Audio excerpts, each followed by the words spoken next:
Three visitors. Three visitors are here: a woman, a boy, a girl. I strut across my domain for them. I dangle from my tire swing. I eat 3 banana peels in a row. The boy spits at my window. The girl throws a handful of pebbles. Sometimes I'm glad the glass is there. My visitors return. After the show, the spit pebble children come back. I display my impressive teeth. I splash in my filthy pool. I grunt and hoot. I eat and eat and eat some more. The children pound their pathetic chests. They toss more pebbles. Slimy chimps, I mutter. I throw a me ball at them. Sometimes I wish the glass were not there. I'm sorry I called those children slimy chimps. My mother would be ashamed of me. Julia. Like the spit pebble children, Julia is a child, but that, after all, is not her fault. While her father, George, cleans them all each night, Julia sits by my domain.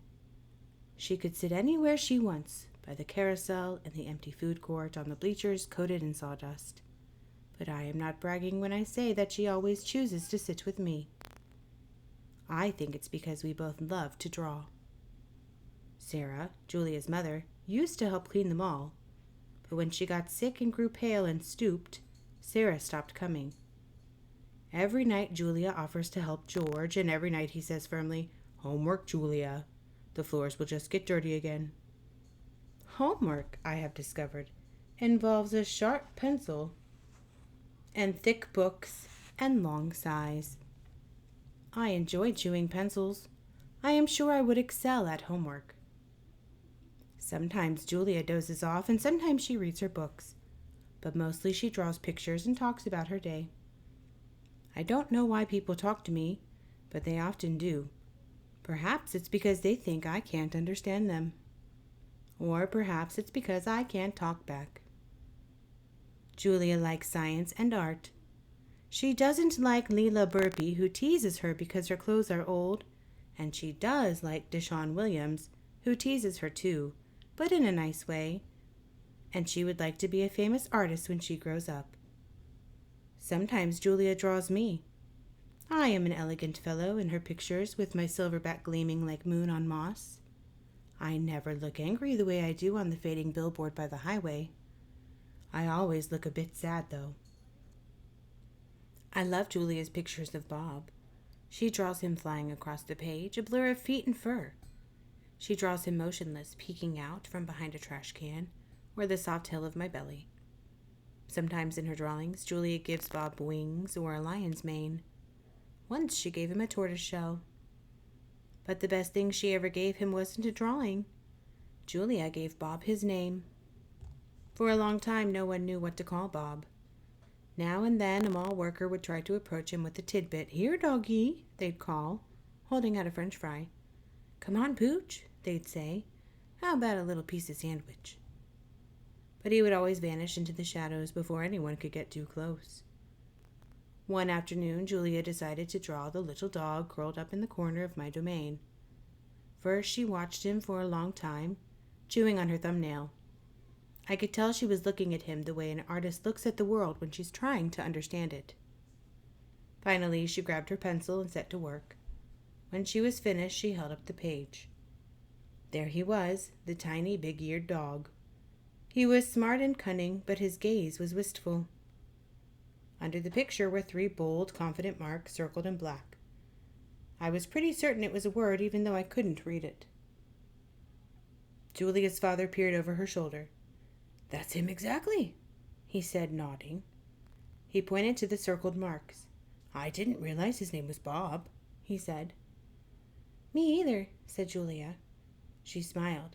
"I had to draw him first." Bob and Julia. Bob will not let humans touch him. He says their scent upsets his digestion. But every now and then I see him sitting at Julia's feet. Her fingers move gently just behind his right ear. After the last show, but tonight he is in his office working late. When he's done, he stops by my domain and stares at me for a long time, while he drinks from a brown bottle. George joins him, broom in hand, and Max says the things he always says. How about that game last night? And business has been slow, but it'll get better, you'll see, and don't forget to empty the trash. Matt glances over at the picture Julia is drawing. What are you making? He asks. It's for my mom, Julia says. It's a flying dog. She holds up her drawing, eyeing it critically. She likes airplanes and dogs.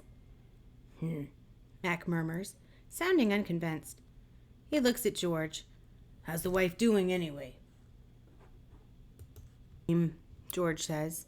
She has good days and bad days. Yeah, don't we all? Mac says. Mac starts to leave, then pauses. He reaches into his pocket, pulls out a crumpled green bill, and presses it into George's hand. Here, Mac says with a shrug. Buy the kids some more crayons. Mac is already out the door before George can say thank you. Not sleepy. Stella, I say, after Julia and her father go home. I can't sleep. Of course you can, she says. You are the king of sleepers. Shh, Bob says from his perch on my belly. I'm dreaming about chili fries. I'm tired, I say, but I am not sleepy. What are you tired of? Stella asks. I think for a while. It's hard to put into words. Gorillas are not complainers. We're dreamers, poets, philosophers, nap takers. I don't know exactly. I kick at my tire swing. I think I may be a little tired of my domain. That's because it's a cage, Bob tells me. Bob is not always tactful. I know, Stella says. It's a very small domain. And you're a very big gorilla, Bob adds. Stella, I ask. Yes? I noticed you were limping more than usual today. Is your leg bothering you? Just a little, Stella answers. I sigh. Bob resettles. His ears flick. He drools a bit, but I don't mind. I'm used to it. Try eating something, Stella says. That always makes you happy. I eat an old brown carrot. It doesn't help, but I don't tell Stella. She needs to sleep. You could try remembering a good day, Stella suggests. That's what I do when I can't sleep. Stella remembers every moment since she was born, every scent, every sunset, every slight, every victory. You know I can't remember much, I say. There's a difference, Stella says gently, between can't remember and won't remember. That's true, I admit. Not remembering can be difficult, but I've had a lot of time to work on it. Memories are precious, Stella adds. They help tell us who we are. Try remembering all your keepers. You always liked Carl, the one with the harmonica. Carl, yes. I remember how he gave me a coconut when I was still a juvenile. It took me all day to open it. I try to recall other keepers I have known, the humans who cleaned my domain and prepared my food and sometimes kept me company. There was Juan, who poured Pepsi into my waiting mouth, and Katrina, who used to poke me with a broom when I was sleeping, and Ellen, who sang, "How much is that monkey in the window?" with a sad smile while she scrubbed my water bowl. And there was Gerald, who once brought me a big, fat, sweet strawberry box. Gerald was my favorite keeper. I haven't had a real keeper in a long time. Mac says he doesn't have the money to pay for an ape babysitter.